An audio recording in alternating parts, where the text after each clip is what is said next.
Okay, everybody, welcome to the Doomer Optimism podcast. We are here with Lafayette Lee. And yeah, we're going to talk about, I don't know, we'll see what we end up talking about. I'm not entirely sure. But should I call you Lafayette or Lee? Most people, if they just call me Lee, and that's fine. Whatever you, but you can call me whatever. I've Okay. been called so.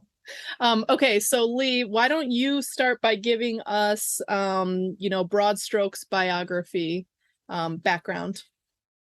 Sure. I live in a southern state, and I live in an area where my you know long way back my forebears come from. So I live in a place that has a lot of history to me, very important to us, to my family. I'm a husband and a father, which I am take a lot of pride in. What probably matters most to me in the world, and so that's what I'm most proud of.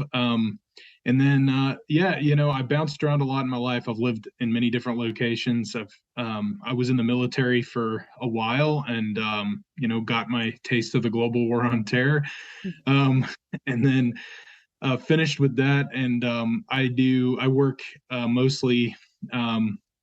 In like basically just as a work as a in the private sector as a cog in the machine somewhere. And um, sometimes my work takes me on travel and other things like that. And so once in a while, I'll write my thoughts about travel. But for the most part, I'm somebody who loves my community. I love being rooted in the area that I'm at, and the history, as I already kind of mentioned, and then just being a part of a vibrant community. And so that's probably me in a nutshell. I'm not that exciting. I could be kind of boring, but I do tend to run my mouth a little bit on Twitter. So That's good. Yeah, we like boring, I think. And it's weird. I don't know, it's weird because what ends up getting the attention on Twitter is usually something like something dramatic, I don't know, I think like almost like elite political machinations, Machiavellian will to power conversations.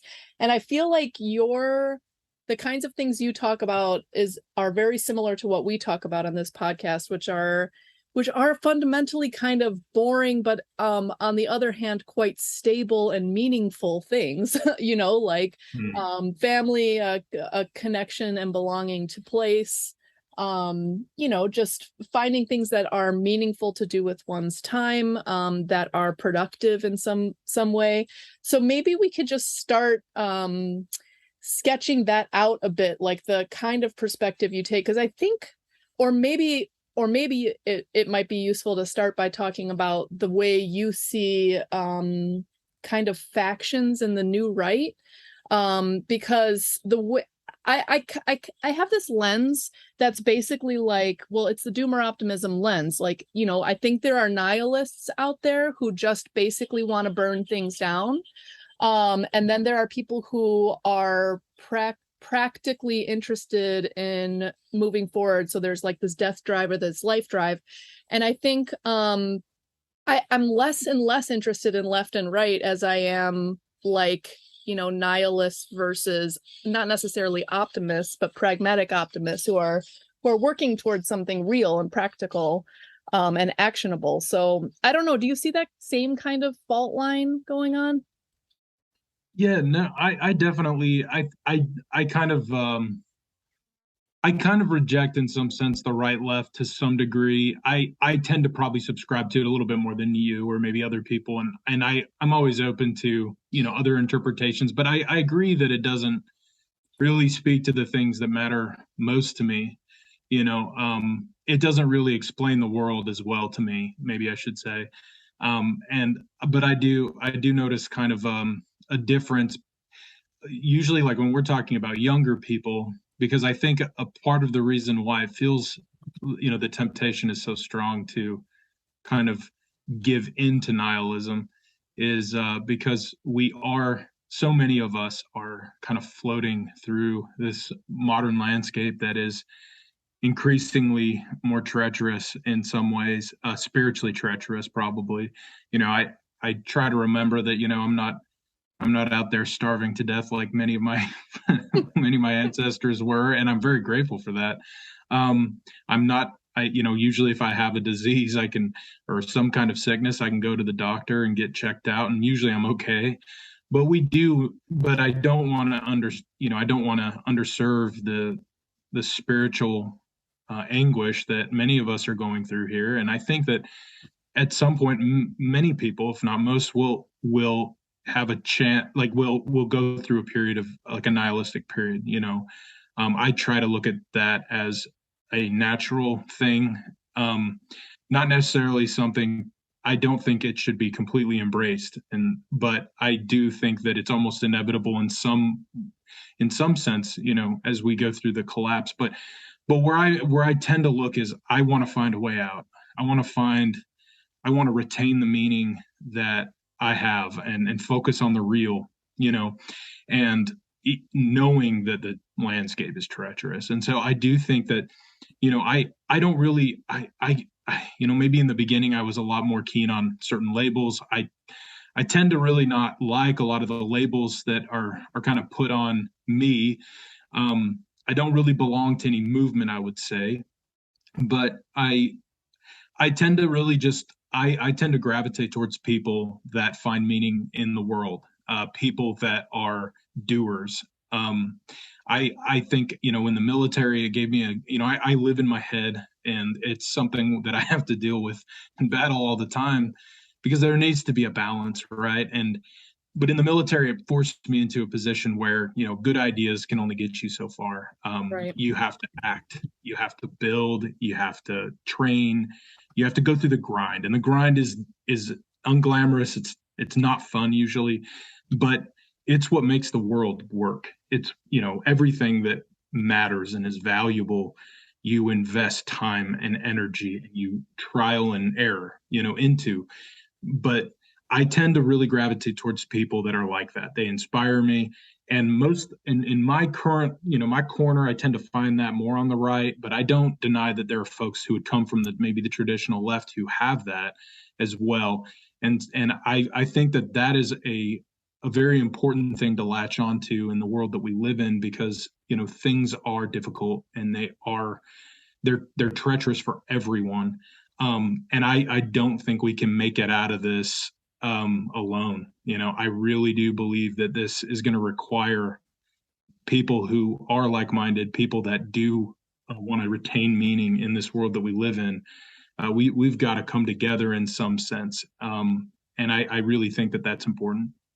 Yeah, I think I don't know. I actually would be interested to hear your broad thoughts on left versus right as it stands right now, because to be honest, I'm actually pretty confused. Like, I've been somewhat political my whole life, but have kind of taken a turn toward just like a focus on the knowable, which to me is like localist in nature, like things I actually know and are close to me. Like I think about I don't know, just the invention of mass media and how it gives you information that's so out of context that it's hard to even form an opinion about it, and you're just meant to be like, it's almost like media as consumption, trapped in this culture war of like outrage machine.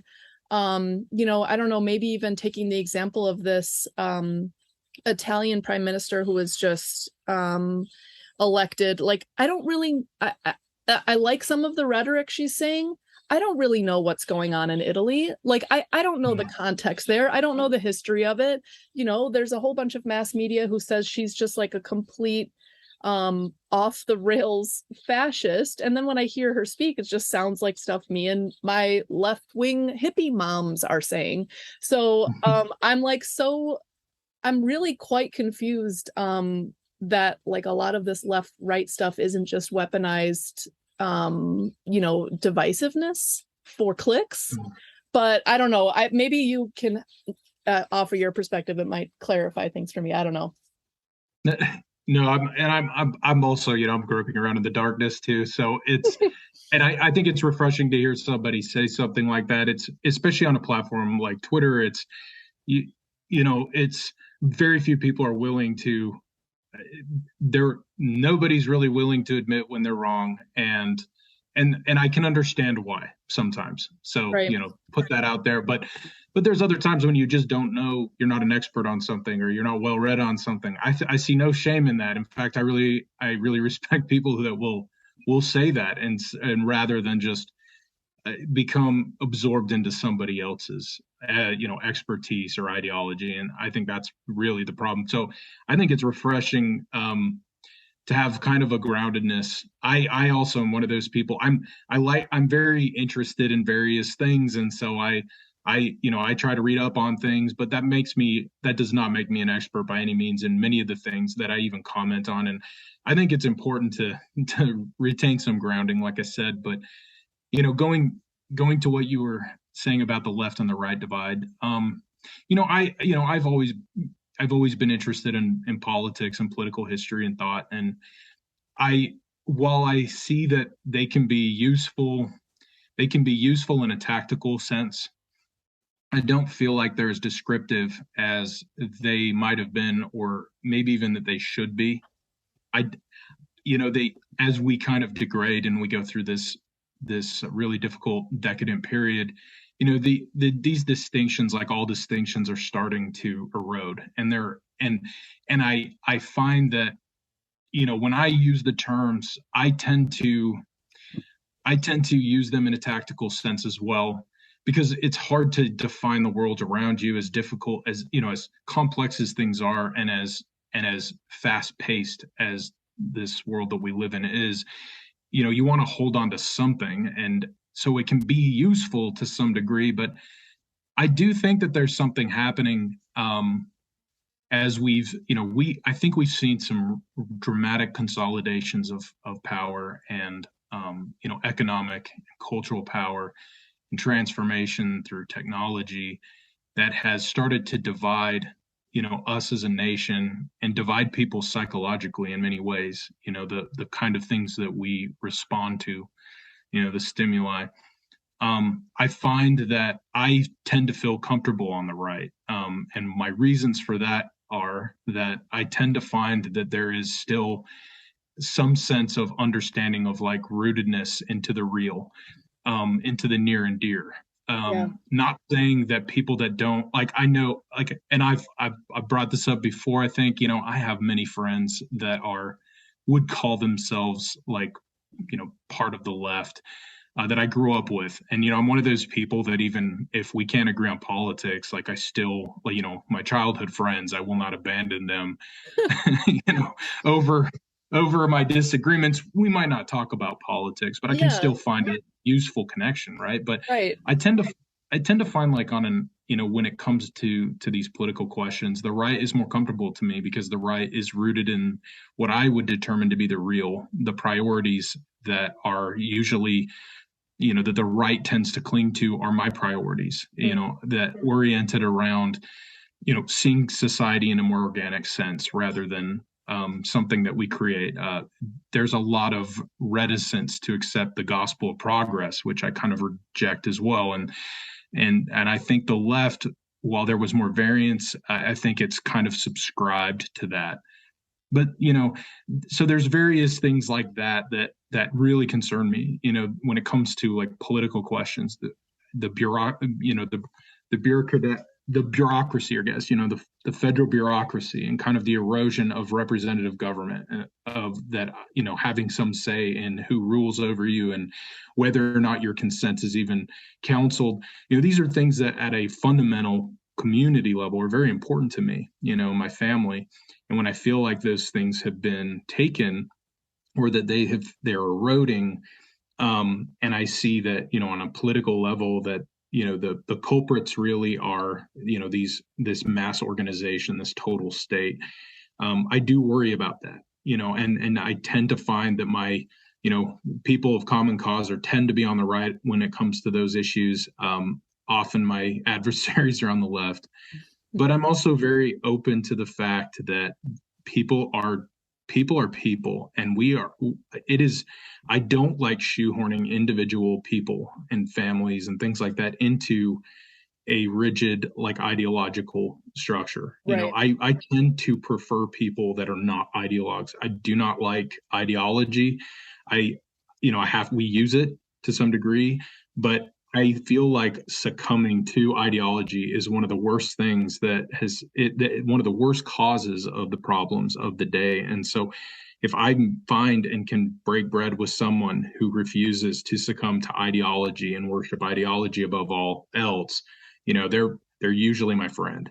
And that Right. is sometimes they will be from the left, I guess. Yeah, yeah. And well, and the other thing is I'm trying to think back to my political journey, and I guess when I was a very young adult, my leftism was like Battle in Seattle, anti-globalization, like anti-machine, this just like crony capitalism, and then like a kind of environmentalism of, and I don't even know if Ed Abbey, the author Mm. Ed Abbey, was ever considered himself left or right. I actually don't know, but like this kind of like radical environmentalism, against the machine, against progress.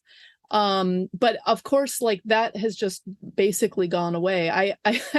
There was this magazine called Adbusters that I loved, that was, just against how many advertisements were like in our face all the time, and did all sorts of interesting campaigns. And then they were the one who I think first said Occupy Wall Street, and then that turned into that movement, and which then kind of fizzled out a little bit. But I went back and looked at Adbusters, and now they're just like, it's just like pro-Ukraine propaganda, and I'm just like, it's like, I don't know, you have like, I don't know, I'm not I think some people want to pigeonhole me in this podcast, and I think people who take a more neutral point of view, by saying like, see, you're actually this, you're actually that. But like my general political sensibilities have been like anti-machine, pro-human, pro-nature, pro like anything that makes life flourish, and it seems like the politics keep changing around me, but the values stay the same, if that makes sense. But I'll set that aside. I just wanted to get that off my chest because I've never said that really on this podcast. But I'm interested, maybe it's useful. I mean, I think it's useful in general. I know that you're like a amateur historian. You look to the past for things, and maybe it is useful to think a little bit about the way in which, at least in the United States, this was approached in the past. And I loved your I Am 1776 piece called Country Party Reprise. And you have these distinctions, court and country. Maybe we can talk a little bit about that. I think this is sort of couched in history, this idea of court versus country. Yeah, no, I absolutely, that's something that I've kind of been studying for the last couple of years. I've always been very fascinated by the founding, what we call the founding era. I think it's very misunderstood. I grew up misunderstanding it, I would say, and I'm still learning a lot. So, I am still, an avid student of this chapter in our history. And one of the reasons, aside from, my ancestors came over here in 1635, had several Declaration of Independence signers and folks involved in that come through the bloodline. And so it's always been something that I grew up in an environment where I was expected to be to live up to a higher standard because I came from such and such forebears, and so it definitely has always been something important to me for various reasons, personal, and then also when it comes to understanding the problems we face. And I do feel like there's a lot of relevance to our past, like to the difficulties that our forebears, or some folks come over here much later, but can still, they kind of become absorbed into this national political story that I think that they can derive a lot of benefit from. And that part of that is that country court distinction. And the reason why that chapter is interesting to me in our, cultural history is that there wasn't really, the left and right was very much a French, development, and we've kind of used that to describe things today. And I think you and I kind of hit on that. Sometimes that really does fall short. Um, but in the in Great Britain, which is where the United States is very much politically speaking, and its institutions are of British or Anglo-Saxon even origin, and so we really it's influenced how we think, whether we know it or not. And in that, prior to the American Revolution, or War for Independence, was you know a period where your average Briton would not have viewed their politics like in terms of party at all. There was the crown, there was parliament. Parliament represented what they would say would be the people, and that they were unified in a sense. And unity, and the common appeals to unity that we see in our own political history really kind of come from this. There was a need for there to be a unity between the crown and parliament. And the crown held a lot of power then that it does not now, that the people viewed as their protection, the protector of the law, the protector of the customs and the habits and the mores of the people, and that the parliament would be able to represent also the people to the crown, but that they had this unified relationship. But that prior to the American Revolution, there were centuries of difficulty, and there were periods where there were kings had been executed, there had been civil war, and so there was a real sense of tragedy that English peoples were experiencing for a long period of time. And so there was a lot of interest in their own political history and political theory and philosophy that made its way over to the colonies. And in this period prior to the American Revolution in Great Britain, there was a major change with the monarchy. The Hanoverian kings were brought over, a new type of king, and so a lot of the people, to buy, to kind of help the crown to sell itself in some ways, the crown relied heavily on England's real first de facto prime minister, Robert Walpole. And he was a man who understood the importance of unity. He understood the importance of bringing, the whole country together in a unified government, to give him the benefit of the doubt.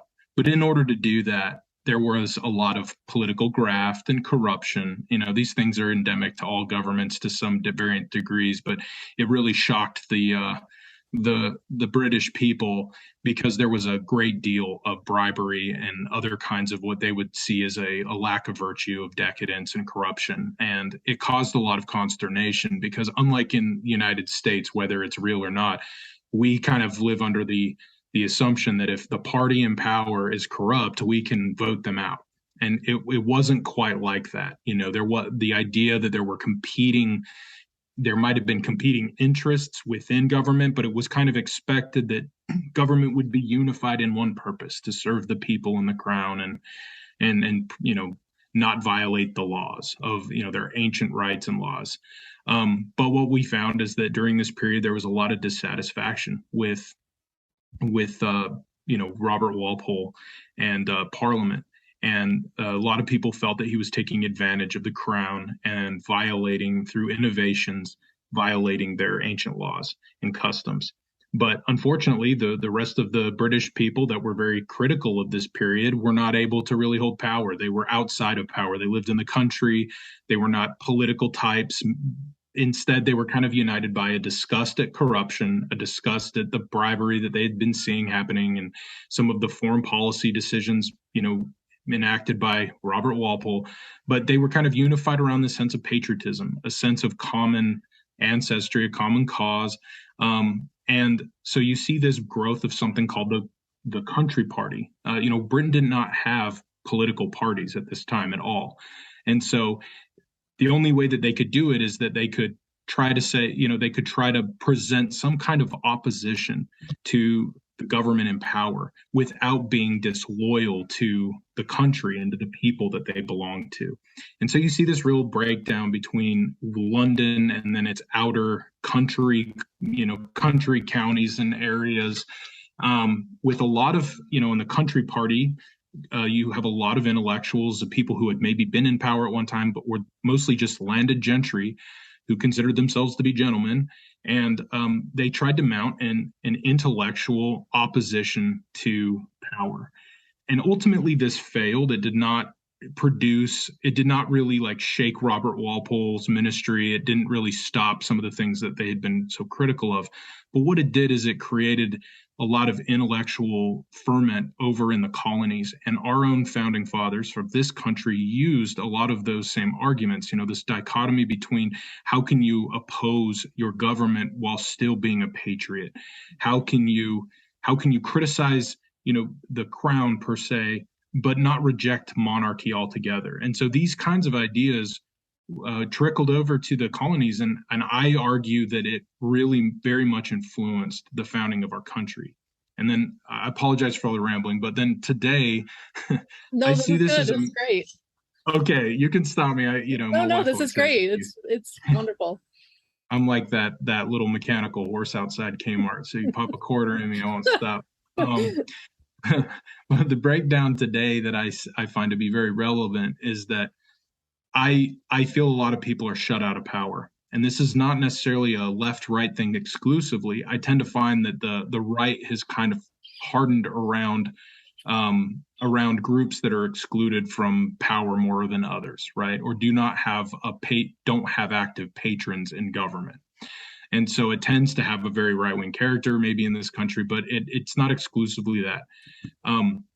I think that we can look at what we're dealing with today and through a similar lens that might be a little more accurate. And what it does is it focuses exclusively on, where is power held, and that those outside of power, whether by geographic proximity, maybe they call it fly over America or middle America, or just culturally, that they are kind of excluded from power. They do not have patrons in government. There's no patronage networks to support them or to serve their interests, and that elections will not really respond to their needs. And this breakdown between what they would call the court party and the country party, I think exists in this country today. Even though we have elections, we all know that real power, the real, where the sausage is truly made, is made in a political bureaucracy, which we don't have much control over. Our elections don't really respond to those things. And even if we do elect elected leaders, they have to move heaven and earth to try to uproot some of these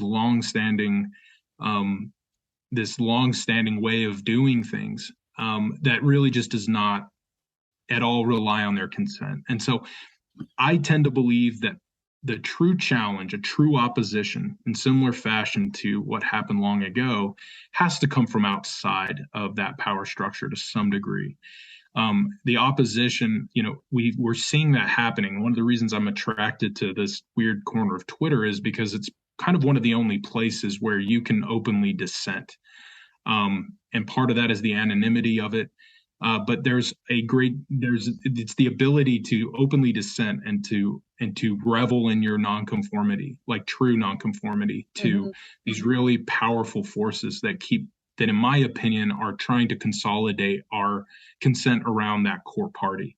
And so this is, to me, it's like this strange little digital frontier, a country party on the periphery here. And I do believe that these kinds of places, this ferment that we're seeing now, is very important to what will come next. And so that's kind of why I resurrected the country party, court party dichotomy. And I think there's a lot to be gained from it, today. That's lovely. That's a great jumping off point for a couple other things I really wanted to touch on with you. So I want to get into like how you see if you see a sort of populist coalition forming, and if so, what shape does it take for you. I'm just gonna put my cards on the table that I'm like, I've really got hope in this, what I call like the Jeffersonian coalition. And I think that my sense is that a lot of people have very little awareness of how much overlap there is between the different people I come into contact with via my Twitter account, that are hugely overlapping. So I think about like the overlap between the right-wing bodybuilder set and like my what I call the based mommy set, which is just like they're both interested in like bodily autonomy for themselves or their children, and like basically clean living, sovereignty, you know, like control over their bodies and their health against the machine.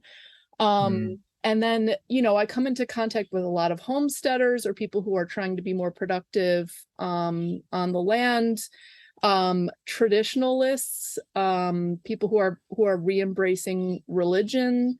You know, I think there's just there's this big coalition forming that has this sense of like, you know, there's basically nobody in power who's really speaking to a lot of these issues. And I think, yeah, and I don't necessarily really see it as a left-right thing, because a lot of these people, you know, it's basically just a rejection of the machine type thing, and a sovereignty and seeking meaning type thing. But I'm wondering if you see a kind of coalition, populist, you know, country coalition forming, and like what the contours of that would be like, look like to you. Yeah, no, I think I do. I see more of, because I have to give, when we talk about like left and right again, I'm very hard on the left today. But the quote unquote right, which there's always going to be an argument about what all this means, and so I'm just trying to navigate this in the best way possible. But Yeah. you could say that what people at least assumed was the political right in this country was co-opted as well. I would argue that somebody like Wendell Berry does a very good job of showing where the right was seduced. I guess what you would say the political right in this country had been seduced by something that it turned a lot of its own values on its head. I'm hard on the left today because the left frightens me the most right now. Oh yeah, I mean, I agree with you. In general, the left is just, I mean, totally off the rails, and totally. I mean, they also do they represent all of the institutions that are now the machine, more or less, just like not just politics, but academia and media and everything else, all of those things that are basically more or less trying to extract goodness at mostly for profit, are more or less left captured at the moment. So I definitely agree with you about that. Yeah, but I think that this speaks to something that has been happening a lot, and this is kind of I think this serves the point, talking about, when we're talking about like political elites, because I do very much see that we have a real elite problem. Not that I'm against elites in this country, but that it's the type of elites, the systems that nurture our elite and promote them in positions of authority, power, and influence, which I think are very bad. And I think that that's an area where a lot of us who might sit down and talk about the 1980s and debate or whatnot, but will agree where we're at today that there's a problem. And I think that, the political right, like in this country, what we all thought was the political right, maybe in the 80s had been co-opted as well. Something that I'm very sensitive to is that, some of the communities that that my family live in, and one that I lived in myself for much of my childhood,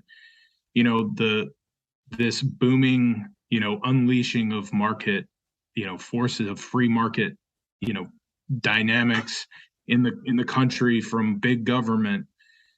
We watched family farming almost die away in many of these places. Right. People's way of life get erased. And that was something that when we have to sit down and have the conversation, I mean, we watched things, we watched a, and we've watched under the banner, whether it was correct or not, right, of the right. We watched a lot of people, purported leaders of the right, invade, foreign countries and expend a lot of good blood of good, honest people, break families apart through the global war on terror. And so, this co-opting mechanism, it's right now, it seems to be, it's really it's really building itself around the left, what we call the left today. But I think what happens is that we see that it creates all these refugees. I know a lot of people that grew up in the 80s and 90s and found their way into like maybe what we call like left-wing politics, but they're now like refugees from this thing. They don't like, they Yep. don't agree with this woke stuff. They don't like watching institutions, crush families and individuals. They don't like seeing their communities lose its character and its vibrancy. And so like that's an area where I find a lot of fertile soil to be able to talk to people, and where ideology creeps in usually is what drives the problems, in my Yep. opinion. It's Yep. this ideological, dogmatic way of looking, because the problem with ideology for me is that it becomes a supreme, it becomes like a supreme force in our lives, and it tends to upend our families, it tends to upend our communities, all the things that keep us grounded. It's where I find the worst excesses of the left today are in pursuit of this very like cynical ideology. So anyone who does that, whether it's you're on the left or the right, is usually a problem to me, or at least I just don't find much common cause Yep. with that. Yep. And yeah, sorry about that. No, go. No, I was rambling. I do that a lot. I just tend to, I think that we're in this moment where I do believe, I don't know, a coalition, and might not be the best word, because I don't know how useful, or if it will even be good to create a true like coalition, in like a formal sense. I think the strength of it might be actually that it is not formal, it's more informal, but that there is love that the connections that we find together, that I know people in my neck of the woods are very quote unquote conservative, but they love the land around them. They want to hunt on the land. They want to have fish to fish. They want to be able to, there's a sense of stewardship. That's a word that might appeal to somebody in my neck of the woods. But I know there are people that live in maybe Washington State that might not use the same vernacular, but the interest is there. They want to preserve something healthy and natural and good. They want to preserve it for their children as well. I really find that there's a lot of crossover between people like me in my little town and somebody maybe out there in Washington who might even wear Birkenstocks, right? And those are places where I think it will be difficult to have a formal coalition, but there is definitely an intangible like unity between us. And I would love to see that be some kind of bulwark against these forces that both sides of this recognize. Yeah, I could not agree more. I was just attending this National Conservatism conference, and I got the sense that it might be politically expedient to think in terms of like coalitions by issue, so I do think there is like a gigantic conservation ethic environmental coalition that is being held back by lip service to ideology. And I wrote about this a little bit. I published an article called Marginalized Environmentalism in this journal, Environmental Sociology, based off my dissertation research. And it was basically like these rural conservative hunters, fishermen, and they would also have like, chickens or small garden or whatever, were probably doing more to cultivate their environment. Well, we're definitely doing more than the urban people, but we're walking the talk of conservation and pro-environmental behavior much more than like the urban liberal environmentalists who are more or less like just leaning into technology and like electric vehicles, etc. But I do think there is like a small is beautiful left Birkenstock coalition that could be like formed, maybe not even as like a federal thing, but on like a regional scale over particular issues. You know what I mean? It's just that so far environmentalism in general has been weaponized and more or less co-opted on the left by like techno-utopians. But I think those people still are homeless, a lot of the leftist, small is beautiful environmentalists, and just looking to form a coalition over some kind of issue, a Wendell Berry type coalition. But okay, so I don't know, maybe not necessarily politics aside, but I want to talk culture with you a little bit. I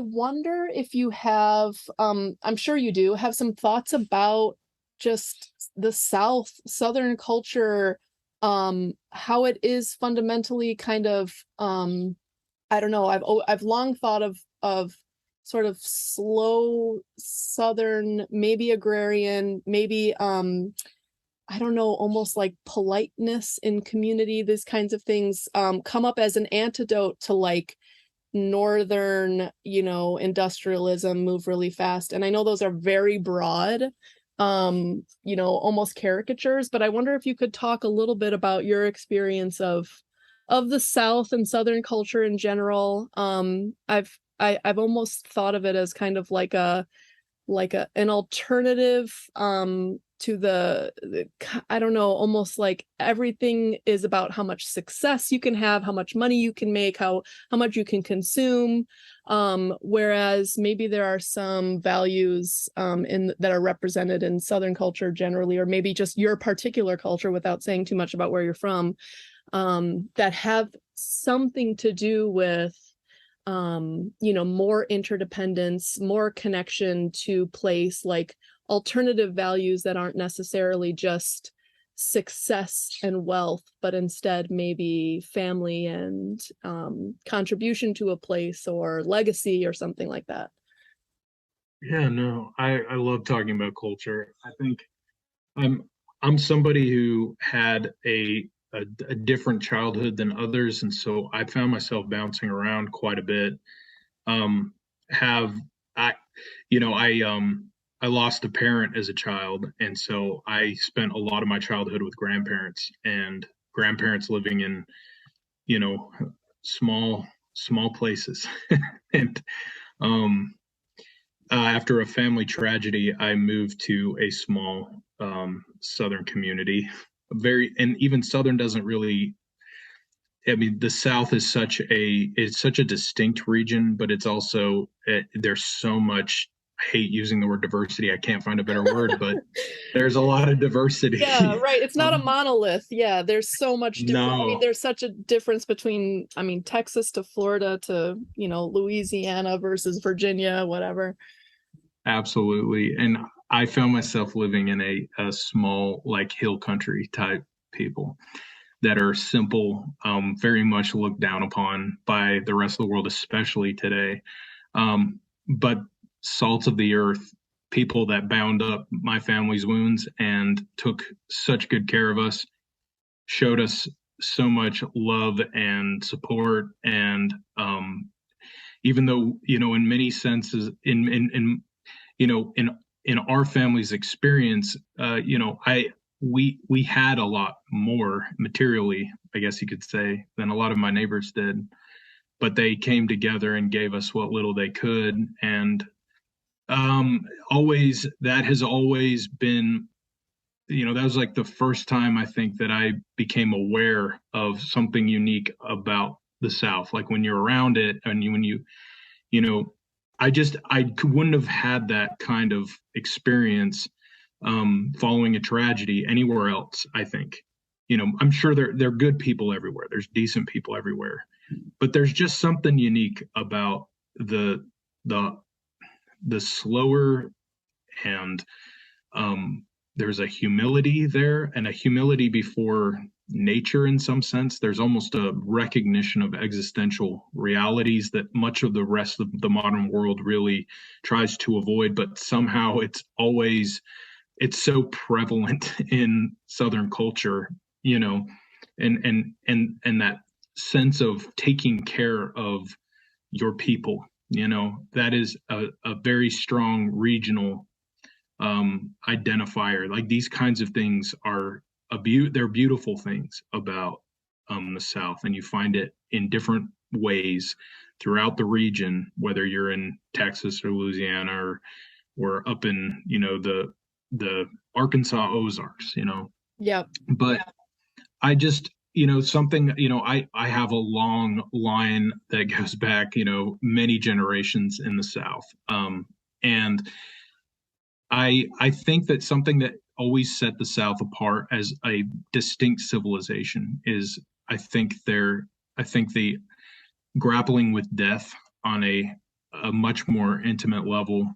The South was, you know, the many parts of the South that were, you know, were on the frontier and settled by frontier people, you know, that really also permeated the culture there. It created this just, and this also the strong family and the understanding of what kin is. These things really made the South unique in some ways, and of course the agrarian nature of the Southern economy for so long and to this day, I think gave Southerners an appreciation for leisure. It, you know, that existential reality of living in a really treacherous place with a very short life expectancy, I think helped a lot of Southerners to not find that they could make industry their god, but to have a relationship with nature's god in some ways, and accept the tragedy of life.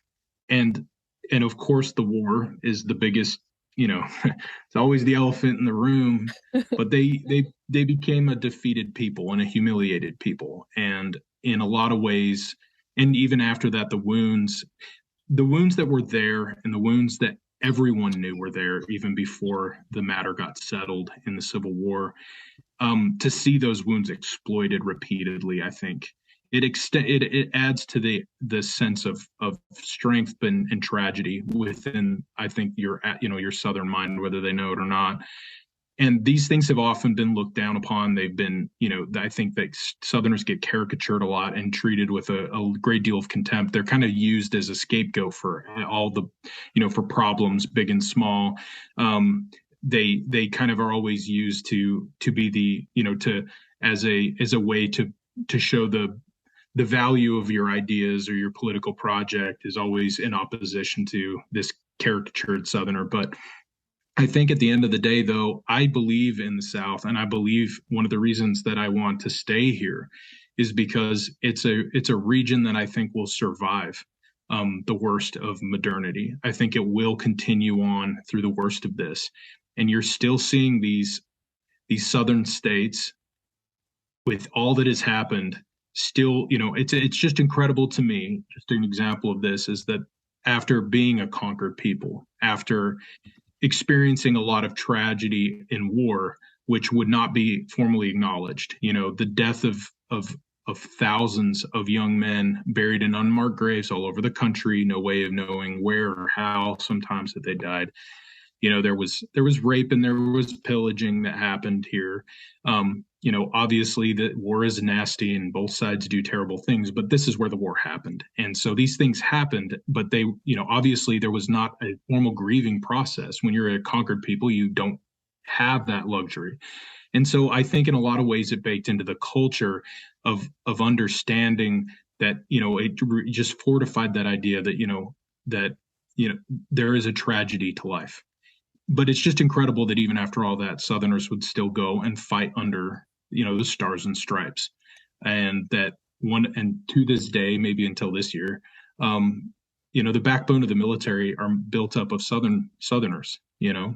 Right. And so I just tend to see that as for me, I think that there's a resilience that a lot of people don't understand, but there's a reason for that resilience. And I don't even think many Southerners understand exactly why.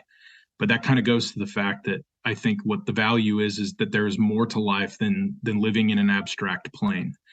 There is a natural world about us which we're connected to the land, to our people, to our culture, our heritage, to the pain that we all go through in life, but it enriches our story, and we're able to laugh about it, and we're able to write about it, and we're able to find joy even in pain and suffering and in humiliation. Yeah. And I think that those are all good things that speak to why, to me, the South is a wonderful place. Yeah, I love that. And I'm like such a I don't know. Once I got trained in sociology, I can't turn it off, and I think a lot about just in general the amount of development a place has gone through takes away its roots toward agrarianism or community or kinship or the need for it. So if you're highly developed, you don't really need kin to rely upon. And so personally, I think there's something to these places that didn't necessarily fully develop and didn't like lean hard into progress and industrialism, being much more resilient in what's to come than the alternative. Personally, people hate hearing that, but that's truly what I think, and partially why I live where I live. I just want to plug this book. One of my favorite authors, Morris Berman, he wrote this book, Why America Failed: The Roots of Imperial Decline. And he had a chapter in there about the South. And when the book came out, he has like a typical kind of like academic lefty audience. People were like, he basically said this kind of similar idea about the South being more resilient and having a sort of less industrially based culture. And people were like, you love slavery. It's like, okay, no. And it's just, it's just like a way to discredit anything about Southern culture. But I think the book is great. And I think there's something really to be learned from that, from the South, the Southern culture in general. I want to read a quote that you said on Alex Kashuta's podcast, and see if you have any further thoughts on this, because it's pretty, I don't know, emblematic of the kinds of things we say on Doomer Optimism all the time. You said the biggest threat to the left is not ideas, it is living a healthy, productive, and God-fearing life. I would say the machine, the biggest threat to the machine, but we've covered that already. So yeah, I'm just curious your thoughts on doing versus talking. Obviously, like I enjoy time on Twitter for talking and arguing, but our little corners tend to like show things that they're doing, and I love that. I love seeing people's little projects, and my friend Josh Helling, he shows a before and after picture of his goats moving through a pasture and how beautiful it looks. Peter Allen is basically remaking a savanna up in the driftless region of Wisconsin. He's like making a modern savanna from like literally from a ecologist perspective. Like these kinds of things is just people leaning into showing how family life is and how beautiful children are, marriage, and being involved in school, on school boards, these kinds of things. I wonder if you, can just talk a little bit more about this sort of like action versus talking, duality. No, I definitely stand by that. That's something that I struggle with this sometimes, and I think I have to remind myself of this. And there are days where I have to force myself to go and touch grass, and as people say. But I try to incorporate that into the rituals of my life, because I do tend to live in my head a little bit. I'm one of those weird people who like grew up doing like manual labor and blue collar work, but I was always living in my head in some ways. And it took in some, I've worked with my hands, and I've done all sorts of things. I love being outdoors as well. I'm familiar with all these, it's not that I like live in my parents' basement or that I'm like on a computer all day, but at the same time, I get very much troubled by abstract problems, let's say. And I think there's a lot of people out there, especially on Twitter, that do that because that's where we get to like put those ideas out into the public square, if you will, and we get a debate about it, and it can feel very gratifying at times. And I think there's goodness there, there's good things there, but at the same time, I think we overestimate the power of ideas. I don't think history moves. I think ideas have consequences, but I don't think that they necessarily move the needle as much as we think they do. I think that the real power lies in real life experiences, in those tangible things that we do and we become. I learned really quickly through, sports was a good introduction to this, but the military was just where it really came home for me, is that we become something. We learning things and reading things are good, but we become somebody different when we do things. And there's this connection between there's a connection between actually physically doing something that I think enriches the person. It purifies their soul. There's the muscle memory that comes in developing true skill. There's kind of a communion with the divine that takes place in these things. I find that, like me, just parenting my children, it isn't just that I'm providing my children with a better life or involving myself in their lives. They are purifying my soul at the same time. Yep. Doing hard work outside alongside my wife, who is a very hard worker. She comes from like New England stock, and so that's her. She is the most a good nod to the industrious New person. Englanders who listen to this podcast. So it's No, not all South. It's we hear some good New England. No, I'm always amazed that I'm a person who very much values my leisure. She is someone who doesn't understand leisure, and so we're a good combination. We balance each other out. But working alongside her and being able to, like, there's a disconnection from the abstract and rooted in the real that I believe is so important. And that is the things that are dehumanizing us, the forces that are ripping us away from the real, ripping us even away from they're promising to end the tragedy of life. Their temptations. I tend to believe that we have to resist those things, and the best way to do it is to roll up your sleeves and start to sweat a little bit. It's to struggle alongside the people you love. When I was in the military, I grew very, people don't understand, but you grow very close to the people to your left and right because you suffer together. Yep. And that has always been how life, that has always been life. Family is so incredible to me because it is, we're all connected through blood and through other relationships and, place and time, and we suffer together. And we suffer together, and through that suffering, though, we have these moments of joy that make life truly worth living. To me, that's the biggest threat against these dehumanizing forces that oftentimes are on the left, or we can talk about where they're on the right, but you're right, they're like this mechanical process that is stripping us of who we are and what we live for.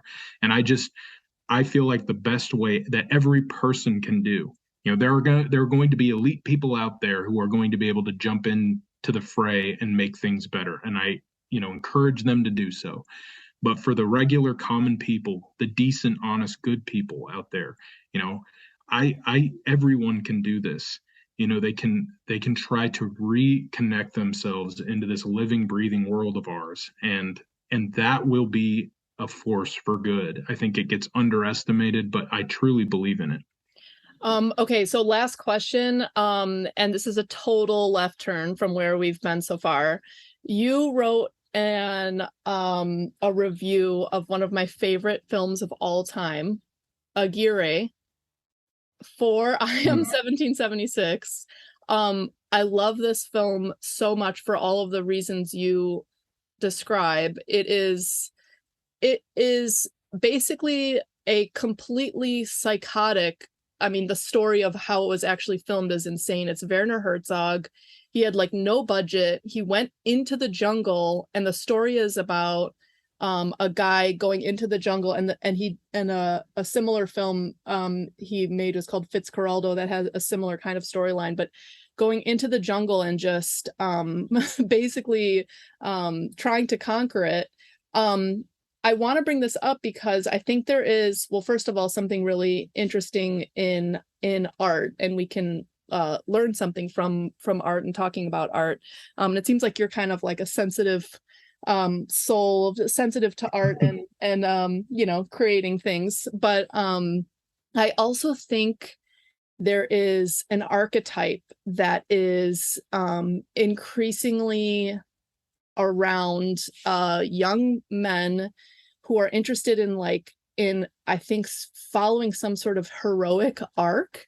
And this film is really interesting because it plays with that a lot. So Aguirre is he's a Spanish conquistador. He's going on the Amazon to find some gold or find riches, or, you know, this whatever conquistadors are up to.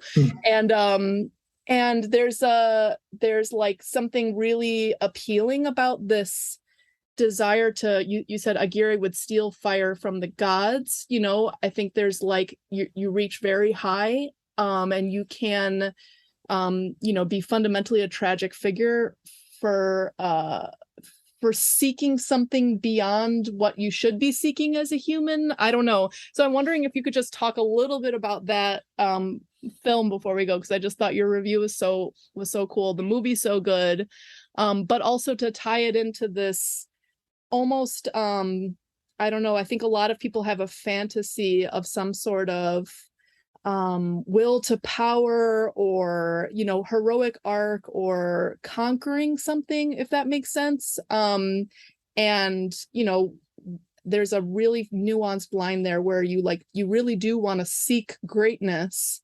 but within bounds or something like that. I don't know if you agree with that. Yeah, no, I appreciate that. I wrestled with this a lot because I'm one of those people who finds so much value in Nietzsche, for example. I find him to be a very compelling figure, and a lot of the people that I end up like talking to, I haven't done it very much recently, but you know, about some of the people that we run into that talk about Nietzsche make very compelling points and have a very good reading in some sense. But I also understand that, you know, I think that the will to power, I'm a Christian. And so, these are themes that I find to be very compelling and intriguing. And I find the critique of that's being made to be worthwhile. You know, I'm not saying that they're not. But I also think, you know, what Aguirre does is Aguirre very much is, it plays with that, and I think that it shows kind of. I think it's a fair representation of those themes, and I think this is a very, you know, I think it's a very masculine. It's a very masculine drive that many men have, is this sense of pushing those boundaries into transgression, even sometimes sin. To go to these places, to go beyond, and to find or capture the treasure that is beyond where we're allowed to go. And I think that throughout time we've known this. I think many of us are very ignorant of this today.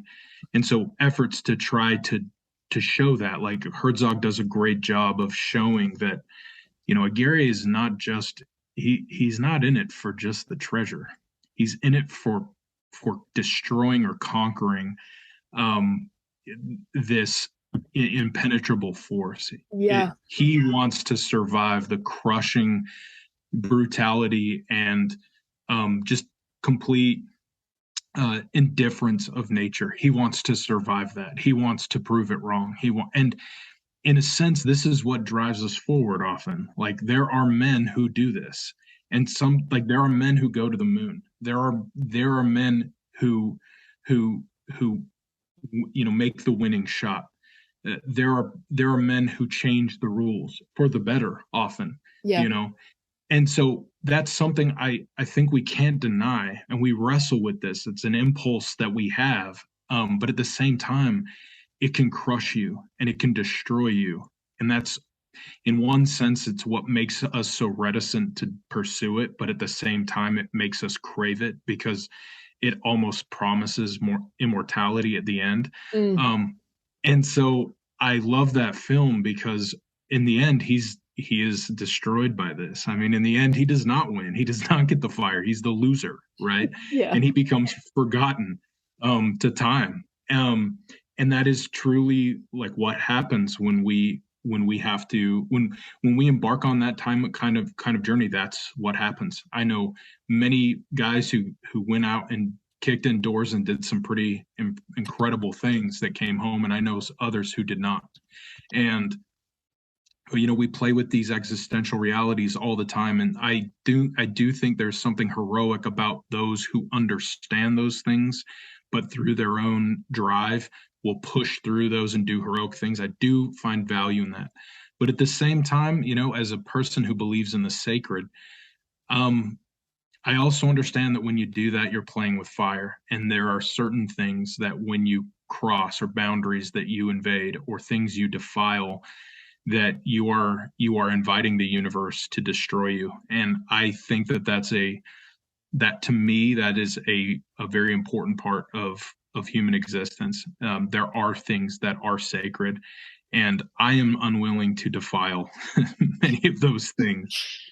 But there Yeah. are those who are willing, and they tend to become villains, and sometimes they become heroes. But I think it just adds to the richness of life, and that there really are, like, we really do contend with very powerful forces. And I don't really have a conclusion. I don't know sometimes how to settle some of these things. No, I think But I think it's good to live with the question a little bit too. It's just this constant tension, which I think traditionally people would be grappling with their whole lives, the desire to be ambitious versus to not reach too far into spaces that are maybe dangerous, maybe sinful, maybe sacred spaces you shouldn't be trying to overcome. I don't know. Yeah, no, I think that's exactly right. That's probably why the literature that comes from these things are so powerful, and why the epics, these heroic epics are like the greatest epics are not just morality plays alone. I mean, they have a lot of, Achilles was not just the greatest warrior on earth. There was a tragedy to Achilles as well. There were things highlighted in these epics as well that add to it, makes you question and wonder sometimes. And I think that's life, right? And but at the same time, I think in this day and age, and what I found compelling about Aguirre is we tend to see Aguirre as a foreign figure, as some kind of alien, when I think the proper way to view Aguirre is to see ourselves Yeah. in Aguirre, and that to me makes the film more powerful. And I hope we can do more of that today, because I think if we suffer from anything, it's we suffer from a great conceit that we have somehow risen above all these things through absolutely no effort. And I don't think that's true. I love that. I think ending with that is so great because fundamentally, if you want, if you recognize that we aren't in fact at the end of history, and that progress hasn't actually separated us from normal human striving, in some ways that opens you up. And this is the whole doomer optimism message. Like it does open you up to have like this more meaningful life that actually has stakes, that where it actually matters what you do. And you don't have to go out trying to like make yourself into a hero, but like every day the choices that you make, they really do have stakes. Where how and where I'm choosing to raise my children, like there are real forces out there that want to separate me as a mother from my children. That's like this to Mm. me is like this epic battle I feel like I'm in. Like I don't care. I will do whatever it takes to raise my kids in the way that they need to be raised by their mother. And like almost fighting against like the medical industrial complex in birth and postpartum care and all of this kind of stuff. Mm. There are little epic battles, I feel like, everywhere. And I don't know, it really does imbue life with a lot more meaning if you start to see that, being values driven and trying to protect that which is sacred is actually quite beautiful and meaningful, and to take it up, and you're capable of taking it Absolutely. up now. Well, and I love what you said, because there is a real contest. I interpret this as a battle between good and evil, um, but I do believe that there is this incredibly intense conflict, and parents all know this conflict. I think a Yep. lot of people who have not started their families have a hard time.